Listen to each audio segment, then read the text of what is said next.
Hello everyone, this is Ayushi and I am back with class 12th lecture series of CBSE books. आज हम पढ़ेंगे chapter 1 variations in psychological attributes का part 3 individual differences in intelligence and types of intelligence, जिसमें हम जानेंगे कि intelligence दो अलग-अलग लोगों में अलग-अलग प्रकार का कैसे होता है। पार्ट 2 लेक्चर में हमने ये देखा था कि इंटेलिजेंस क्या होता है और इंटेलिजेंस की अलग-अलग थ्योरीज अलग-अलग साइकोलॉजिस्ट ने कौन-कौन सी दी है। इस पार्ट में हम ये पढ़ेंगे कि इंटेलिजेंस हर लोग में अलग क्यों पाया जाता है। फॉर एग्जाम्पल अगर आप अपनी क्लासरूम में ही देख लीजिए तो कुछ बच्चे बहुत इंटेलिजेंट होते हैं और कुछ बच्चों के स्कोर्स बहुत ज्यादा अच्छे नहीं आते, यानी कि टीचर्स या आप लोग उन्हें कहते होंगे कि तुम तो बहुत इंटेलिजेंट नहीं हो। तो सबका इंटेलिजेंस लेवल अलग-अलग होता है, इसके क्या कारण होते हैं और इनको कैसे ठीक किया जा सकता है। इस पार्ट 3 में हम ये भी जानेंगे कि इंटेलिजेंस को मेजर करने के लिए अलग-अलग टाइप के कौन-कौन से टेस्ट यूज किए जाते हैं। फर्स्ट ऑफ ऑल हम ये जानेंगे कि जो इंटेलिजेंस होता है, वो नेचर और नर्चर से मिलकर बना होता है। नेचर जो होता है वो होता है हमारा हेरिडिटी और जैसे ये हेरिडिटी है विच इज नेचर, एंड जो हमारा नर्चर होता है वो इन्वायरमेंट होता है, यानी कि हमारा वातावरण। तो हम ये कहते हैं कि जो हमारा इंटेलिजेंस होता है या जो हमारी बुद्धि होती है वो दो चीजों से मिलकर बनी है। पहला है नेचर, हेरिडिटी। हेरिडिटी का मतलब होता है जो भी चीजें हम अपने माँ बाप से बर्थ के टाइम लेते हैं, जो भी हम जन्म के समय उनसे चीजें अपने शरीर में लेते हैं, उसे हम हेरिडिटी कहते हैं।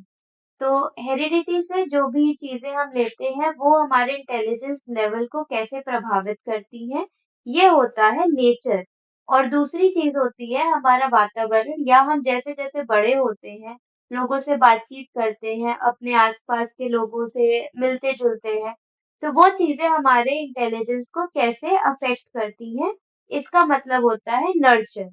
तो साइकोलॉजिस्ट कहते हैं कि इंटेलिजेंस जो होता है वो हेरिडिटी यानी बर्थ से और नर्चर यानी कि हमारे जीवन काल में जो धीरे धीरे डेवलपमेंट होता है, इन दोनों चीजों से मिलकर हमारा इंटेलिजेंस प्रभावित होता है। तो एविडेंस जो हमारे हेरिडिटी को प्रूव करते हैं कि इंटेलिजेंस हमारे हेरिडिटी पे बेस्ड होता है, वो एविडेंसेस दिए हैं ट्विन्स की स्टडीज में। ट्विन्स जो होते हैं, वो जो दो बच्चे एक साथ पैदा होते हैं उन्हें ट्विन्स कहते हैं। कुछ बच्चे आइडेंटिकल ट्विन्स होते हैं जो कि हूबहू सेम टू सेम लगते हैं, और कुछ बच्चे फ्रेटर्नल ट्विन्स होते हैं जो हूबहू सेम तो नहीं लगते हैं, बट वो एक ही समय पर पैदा होते हैं। तो ट्विन्स की स्टडीज में और अडॉप्टेड चिल्ड्रन या गोद लिए हुए बच्चों की स्टडी से हमें हेरिडिटी के बारे में पता चलता है कि हेरिडिटी इंटेलिजेंस को कैसे प्रभावित करती है। तो इसमें ये पाया गया है कि आइडेंटिकल ट्विन्स यानी कि जो बच्चे साथ में पैदा हुए हों और वो हूबहू एक जैसे लगते हों, अगर उन्हें एक ही माहौल में साथ में पैदा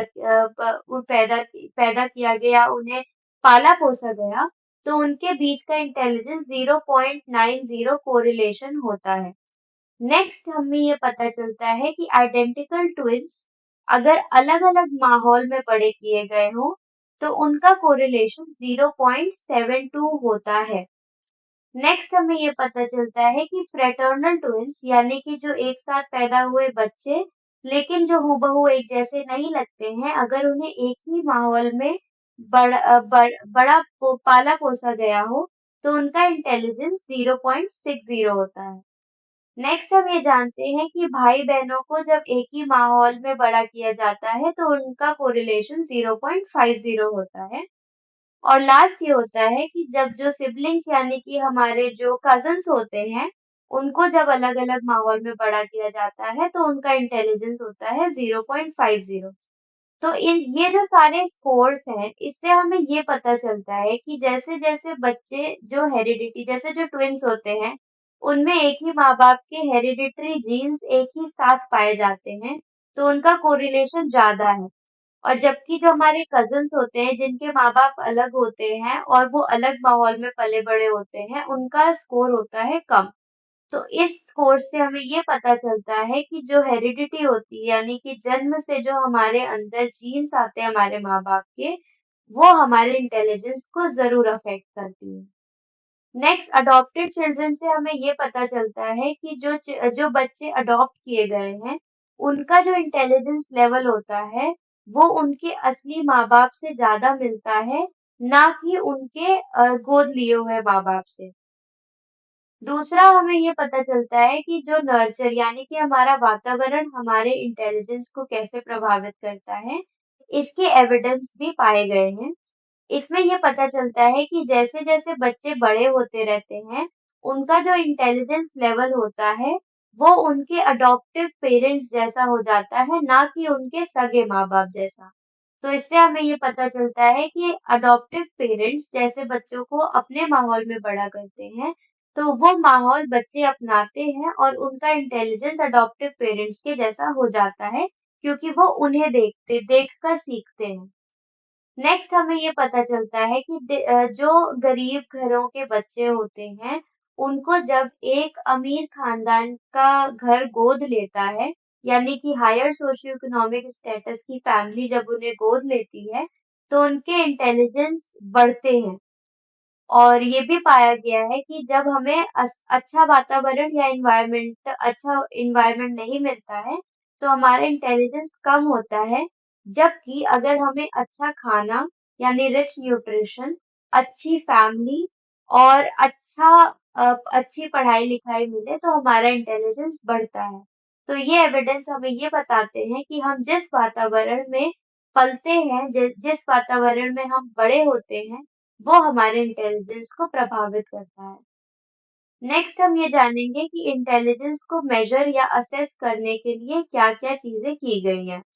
सो पहले 1905 में ऑल्फ्रेड बिने जो फर्स्ट साइकोलॉजिस्ट थे जिन्होंने इंटेलिजेंस पर काम किया था, ऑल्फ्रेड बिने ने थियोडोर साइमन के साथ मिलकर पहला इंटेलिजेंस टेस्ट मेजर करने के लिए एक स्केल बनाया था। फिर 1908 में जब इस स्केल को दोबारा से बदला गया, तब इन्होंने मेंटल एज का कॉन्सेप्ट दिया। मेंटल एज का मतलब होता है कि एक इंसान का जो दिमागी डेवलपमेंट हो रहा है, वो उसके बराबर के एज ग्रुप के लोगों के कंपैरिजन में कितना अच्छा हो रहा है। फॉर एग्जाम्पल अगर हम 10 साल के हैं और हमारे दोस्त भी 10 साल के हैं, तो हमारा जो डेवलपमेंट है वो एक 10 साल के बच्चे जैसा होना चाहिए। तो वो जो हमारा 10 साल के बच्चे जैसा डेवलपमेंट है, उसे हम मेंटल एज कहते हैं। और दूसरा कॉन्सेप्ट होता है क्रोनोलॉजिकल एज, जिसका मतलब होता है जो हमारी बायोलॉजिकल एज एज होती है जन्म से, उसे हम क्रोनोलॉजिकल एज कहते हैं। यानी कि मेंटल एज और क्रोनोलॉजिकल एज अलग-अलग भी हो सकती है। फॉर एग्जाम्पल अगर एक बच्चा 12 साल का है, जन्म से वो 12 साल का है, लेकिन उसका जो दिमागी स्तर है, वो एक 15 साल के बच्चे से मिलता है। तो उसका जो मेंटल एज होगा, वो 15 होगा, बट उसकी जो क्रोनोलॉजिकल एज होगी जन्म से, वो 12 होगी। इसका मतलब वो बच्चा दिमागी रूप से बहुत तेज है। 1911 में विलियम स्टर्नबर्ग नाम के साइकोलॉजिस्ट ने इंटेलिजेंस कोशेंट दिया था। मेंटल एज और क्रोनोलॉजिकल एज के थ्रू इन्होंने इंटेलिजेंस कोशेंट दिया था, जिसको हम आमतौर पर आईक्यू नाम से जानते हैं। आईक्यू ये होता है कि अगर हम मेंटल एज को क्रोनोलॉजिकल एज से डिवाइड करते हैं और उसको 100 से मल्टीप्लाई करते हैं, तो हमें आईक्यू मिलता है। इससे हमें ये पता चलता है कि अगर मेंटल एज और क्रोनोलॉजिकल एज बराबर होगी, यानी कि जो बच्चा जन्म से जितना बड़ा है, उसका दिमागी डेवलपमेंट भी उतना ही है, तो उसका आईक्यू 100 होगा। अगर मेंटल एज क्रोनोलॉजिकल एज से ज्यादा है, तो बच्चे का आईक्यू ज्यादा होगा, यानी कि वो बच्चा दिमागी रूप से तेज है। अगर मेंटल एज क्रोनोलॉजिकल एज से कम है, तो उसका आईक्यू 100 से कम होगा। इस आईक्यू स्कोर से हम ये पता लगा सकते हैं कि बच्चों का या नॉर्मल इंसानों का आईक्यू कितना होता है, कितना होना चाहिए और अगर इस रेंज से कम आईक्यू होता है तो क्या-क्या प्रॉब्लम्स आती हैं और अगर इस रेंज से ज़्यादा आईक्यू है तो उस बच्चे के ऊपर और ध्यान कैसे देना चाहिए। सो नेक्स्ट हम ये डिस्कस करेंगे कि आईक्यू डिस्ट्रीब्यूशन एक पॉपुलेशन में कैसे होता है। फॉर एग्जाम्पल हम कह लें कि इंडिया में जितने भी लोग रहते हैं, अगर हम उनका आईक्यू स्कोर निकालेंगे, तो वो आईक्यू स्कोर किस तरह से डिस्ट्रीब्यूट होगा, यानी कि कितने परसेंट पॉपुलेशन में कितना आईक्यू होगा, उसको हम आईक्यू डिस्ट्रीब्यूशन कहते हैं। तो हम ये जानते हैं कि जो आईक्यू डिस्ट्रीब्यूशन का रेंज होता है, मिडल रेंज यानी कि उसका जो मिड पॉइंट होता है, यानी कि आप ये देख सकते हैं यहाँ पर, तो वो होता है 100, यानी कि जो एवरेज स्कोर होता है आईक्यू का, वो होता है 100, यानी कि ज्यादातर पॉपुलेशन का आईक्यू जो होता है वो 100 होता है या इसके आसपास का होता है। सो ये जो बेल शेप का कर्व बना है, यानी कि जो बेल की तरह इसका शेप है ऐसे यू करके, इसको हम नॉर्मल कर्व कहते हैं। इससे इस ग्राफ से हमें ये पता चलता है कि जो एवरेज आईक्यू है वो 90 से 109 के बीच में है और 50% पॉपुलेशन इस एवरेज आईक्यू में आती है, जो कि यहाँ से यहाँ तक है एवरेज आईक्यू। तो ये ज्यादातर 50% पॉपुलेशन इसके भीतर आती है। नेक्स्ट हम ये जानते हैं कि 80 टू 89 अगर आईक्यू होता है तो वो लो एवरेज होता है और केवल 16.1% की पॉपुलेशन इस रेंज में आती है। फिर आता है अगर किसी इंसान का आईक्यू 70 से नीचे है तो वो इंटेलेक्चुअली डिसेबल्ड की कैटेगरी में आएगा, यानी कि उसका दिमागी रूप से डेवलपमेंट इतना अच्छे से नहीं हो सका है, परंतु इस कैटेगरी में केवल 2.2% पॉपुलेशन आती है। जैसे कि 70 से नीचे आईक्यू होता है तो उसे हम इंटेलेक्चुअली डिसेबल्ड कहते हैं और 2.2 पॉपुलेशन में होता है। उसी प्रकार से अगर किसी का आईक्यू 130 से ऊपर होता है तो उसको हम इंटेलेक्चुअली गिफ्टेड कहते हैं, यानी कि वो बहुत ही ज्यादा तेज है दिमागी रूप से, लेकिन इसकी भी जनसंख्या 2.2% में ही आती है, यानी कि जो इंटेलेक्चुअली डेफिसिट है या इंटेलेक्चुअली गिफ्टेड है, ये 2.2 पॉपुलेशन में होते हैं, जबकि जो एवरेज आईक्यू 100 होता है या आप कह सकते हैं 90 से 110 एवरेज आईक्यू की रेंज है, 50% पॉपुलेशन इसमें पाई जाती है। नेक्स्ट हम ये जानेंगे वेरिएशंस ऑफ इंटेलिजेंस, मतलब जो इंटेलिजेंस में अलग-अलग लोगों में अलग-अलग इंटेलिजेंस होती है, वो कैसे पाई जाती है। तो फर्स्ट होता है अगर हम सबसे नीचे स्तर का देखें तो अब जो सबसे कम आईक्यू होता है उसे हम इंटेलेक्चुअली डेफिशिएंसी की कैटेगरी में डालते हैं और अगर आईक्यू 130 से ऊपर होता है तो हम उसे इंटेलेक्चुअली गिफ्टेड की कैटेगरी में डालते हैं। तो पहले हम पढ़ेंगे इंटेलेक्चुअल डेफिशिएंसी के बारे में।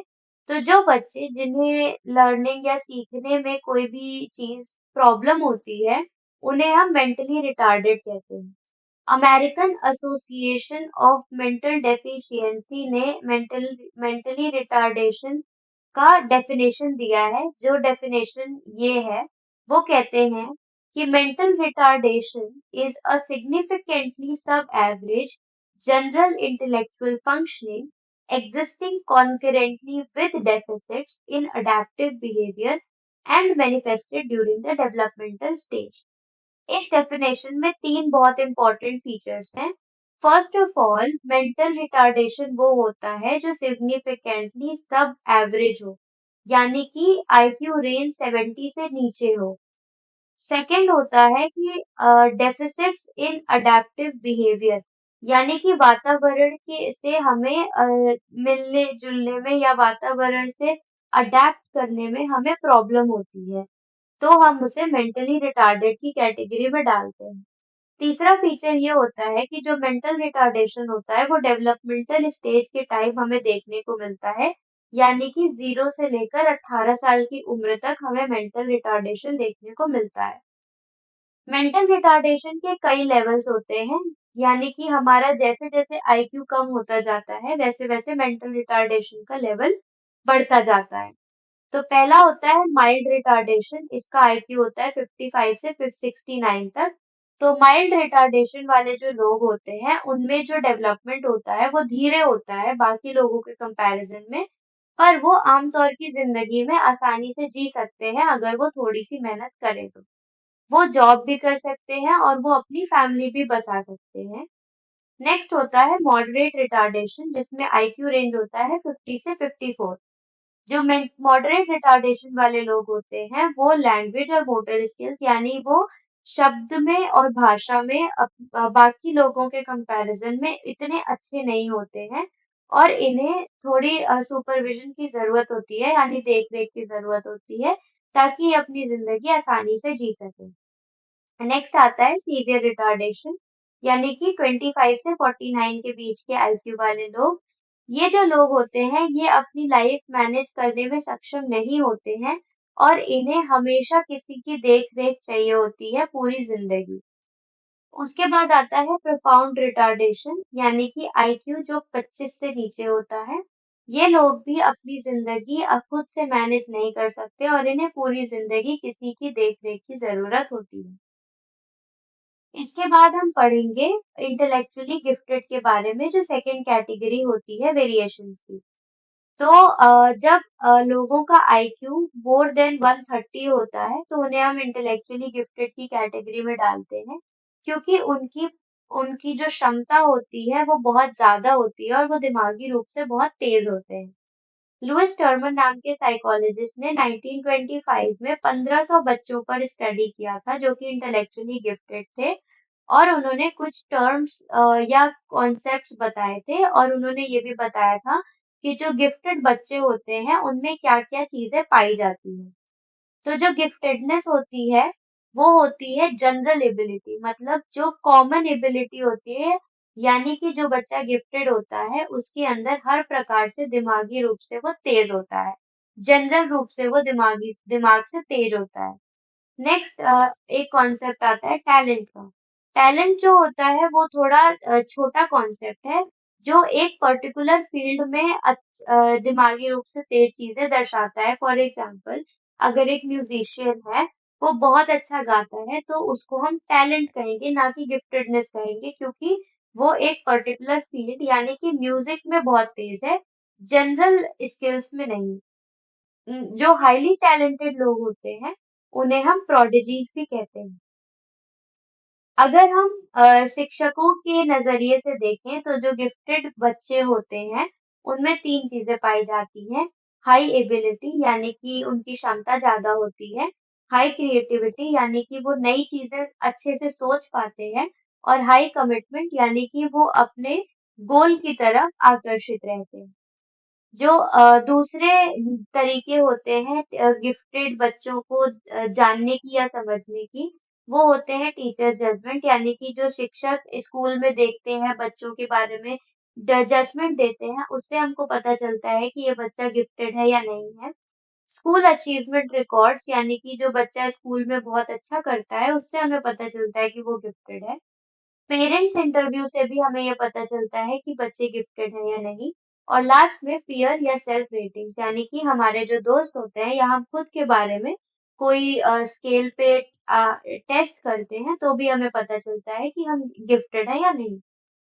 जो गिफ्टेड बच्चे होते हैं उन्हें स्पेशल अटेंशन चाहिए होती है ताकि वो अपनी क्षमताओं को अच्छे से यूज कर सकें और उससे गोल्स अचीव कर सकें। कुछ इम्पोर्टेंट फीचर्स जो हमें गिफ्टेड चिल्ड्रन में देखने को मिलती है वो यहाँ पे लिखी हुई है। जैसे कि उनमें सोचने की शक्ति अच्छी होती है, प्रॉब्लम को वो आसानी से सॉल्व कर सकते हैं, वो अपने दिमाग में इंफॉर्मेशन को बहुत अच्छे से स्टोर कर सकते हैं और प्रोसेस कर सकते हैं, उन्हें चीजों को समझने में ज्यादा समय नहीं लगता है। जनरलाइजेशन और डिस्क्रिमिनेशन एबिलिटी होती है, इसका मतलब होता है जब दो चीजें सेम होती हैं तो वो उनको सेम कैटेगरी में डालने में भी सक्षम होते हैं, और अगर जो दो चीजें अलग अलग होती हैं तो वो उनमें भेद करने में भी सक्षम होते हैं। नेक्स्ट है क्रिएटिव थिंकिंग, यानी कि वो नई चीजें सोचने में सक्षम होते हैं।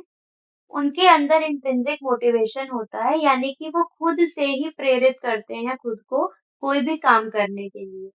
नॉन कन्फर्मिस्ट थिंकिंग का मतलब होता है कि वो किसी के भी विचारों से वो किसी को भी विचारों को मान नहीं लेते हैं।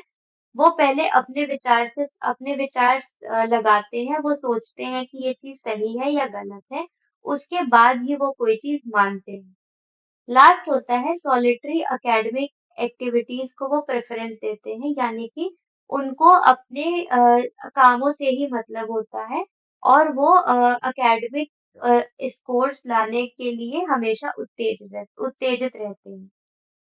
नेक्स्ट हम पढ़ेंगे टाइप्स ऑफ इंटेलिजेंस टेस्ट, यानी कि इंटेलिजेंस टेस्ट जो होते हैं वो कितने प्रकार के होते हैं। तो ये 3 तरह से विभाजित किए गए हैं। पहला विभाजन एडमिनिस्ट्रेशन के ऊपर होता है, यानी कि हम किस तरह से टेस्ट को कर रहे हैं उसके बेसिस पे होता है। दूसरा होता है कि हम टेस्ट पे किस प्रकार के क्वेश्चंस इंक्लूड करते हैं और तीसरा होता है कल्चर के बेसिस पे कि एक टेस्ट किसी कल्चर को किस तरह से फेवर करता है। तो एडमिनिस्ट्रेशन यानी कि जो हम टेस्ट हम करते हैं उसके आधार पर टेस्ट को 2 भागों में बांटा गया है। पहला होता है इंडिविजुअल टेस्ट और दूसरा होता है ग्रुप टेस्ट। इंडिविजुअल टेस्ट जो होता है वो एक इंसान पर एक ही समय पर किया जा सकता है। एक इंसान पर करने की वजह से उस इंसान के फीलिंग्स या उसकी भावनाओं से जो साइकोलॉजिस्ट होता है या जो एग्जामिनर होता है उसको वाकिफ होना चाहिए और वो उससे रिपोर्ट फॉर्म करता है। रिपोर्ट का मतलब होता है कि वो उसको बताता है कि ये टेस्ट कैसे-कैसे किया जा रहा है, क्यों किया जा रहा है और आप इसको करने के लिए राज़ी हैं या नहीं। फिर इसके जो आंसर्स होते हैं वो या तो ओरल या तो बोल के लिए जाते हैं या लिख कर लिए जाते हैं। और इसमें जो टेस्ट के क्वेश्चंस होते हैं उन्हें हम लोगों के आधार पर बदल भी सकते हैं।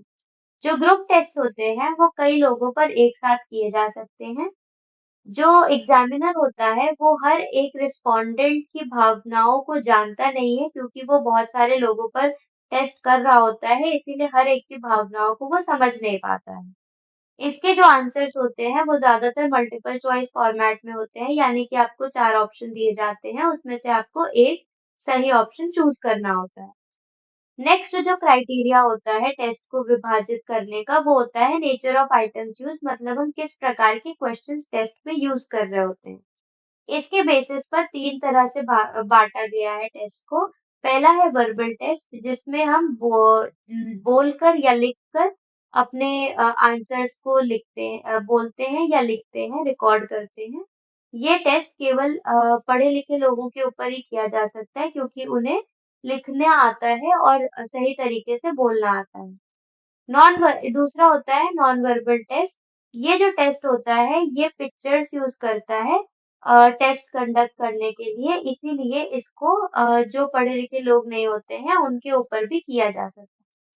थर्ड होता है परफॉर्मेंस टेस्ट, जिसके ऊपर टेस्ट किया जाता है उसको कुछ चीज़ें बदलनी पड़ती हैं कोई टास्क करने के लिए या कोई एक्शन करने के लिए, इसीलिए इसको परफॉर्मेंस टेस्ट कहा जाता है। For example course block design test नाम का एक टेस्ट होता है जिसमें हमको कुछ ब्लॉक्स दिए जाते हैं तोड़-तोड़ के और हमें उन्हें अरेंज करना होता है। तो इसमें हम कोई टास्क परफॉर्म कर रहे हैं, इसीलिए इसे परफॉर्मेंस टेस्ट का एग्जाम्पल माना जाता है। नेक्स्ट जो क्राइटेरिया होता है वो बेस्ड ऑन कल्चर फेवरिंग होता है। तो इसके बेसिस पर दो भागों में बांटा गया है। पहला है कल्चर फेयर टेस्ट और दूसरा है कल्चर बायस्ड टेस्ट। तो जो कल्चर फेयर टेस्ट होते हैं वो टेस्ट ऐसे होते हैं कि अगर वो किसी कल्चर में बनाए गए हैं तो वो दूसरे कल्चरों में भी यूज किए जा सकते हैं। ऐसा नहीं होता है कि जिसमें बनाए गए हैं उसी में इस्तेमाल किए जा सकते हैं और दूसरी जगहों पर नहीं इस्तेमाल किए जाते हैं।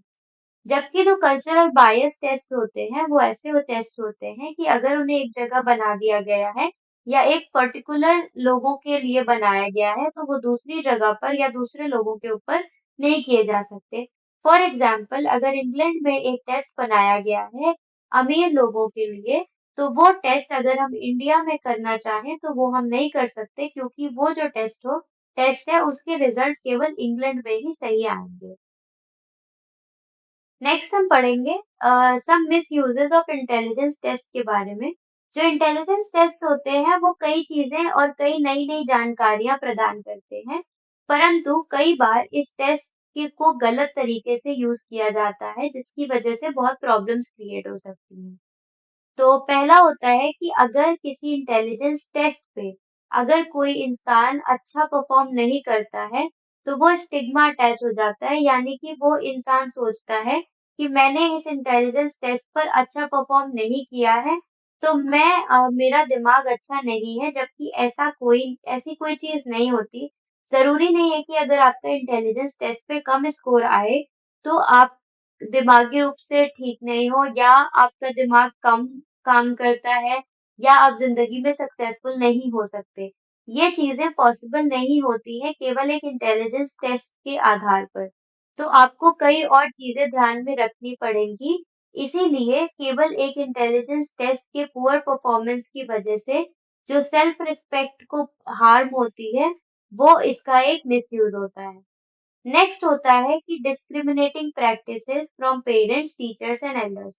अगर हम किसी इंटेलिजेंस टेस्ट पर हमारा परफॉर्मेंस अच्छा नहीं रहा है, तो हमारे पेरेंट्स या हमारे जो शिक्षक हैं या हमारे जो बड़े बुजुर्ग हैं हमारे समाज में, वो सोचेंगे कि ये मतलब इसका दिमाग अच्छे से डेवलप नहीं हो पाया है। पर ऐसी कोई भी चीज़ नहीं होती है। केवल इंटेलिजेंस टेस्ट से ही हम अपने दिमाग के डेवलपमेंट के बारे में नहीं जान सकते हैं। थर्ड होता है कि अगर हम कोई कल्चरली बायस्ड टेस्ट किसी और पॉपुलेशन पे करते हैं, तो उसके रिजल्ट सही नहीं आएँगे, जिसकी वजह से प्रॉब्लम हो सकती है। फॉर एग्ज़ाम्पल अगर कोई टेस्ट मिडल क्लास के लोगों के लिए बना है, मध्य वर्गीय परिवारों के लिए बना है और उस टेस्ट को हम किसी गरीब खानदान के बच्चे पर करते हैं, तो उसका रिजल्ट अच्छा नहीं आएगा, जिसकी वजह से वो बच्चे का मोटिवेशन या उसकी प्रेरणा कम हो जाएगी। नेक्स्ट है कि जो इंटेलिजेंस टेस्ट होते हैं वो क्रिएटिव पोटेंशियलिटीज नहीं नाप पाते हैं, यानी कि हम किस चीजों के लिए कितना नई सोच रख सकते हैं, ये चीजें इंटेलिजेंस टेस्ट नहीं नाप पाता है।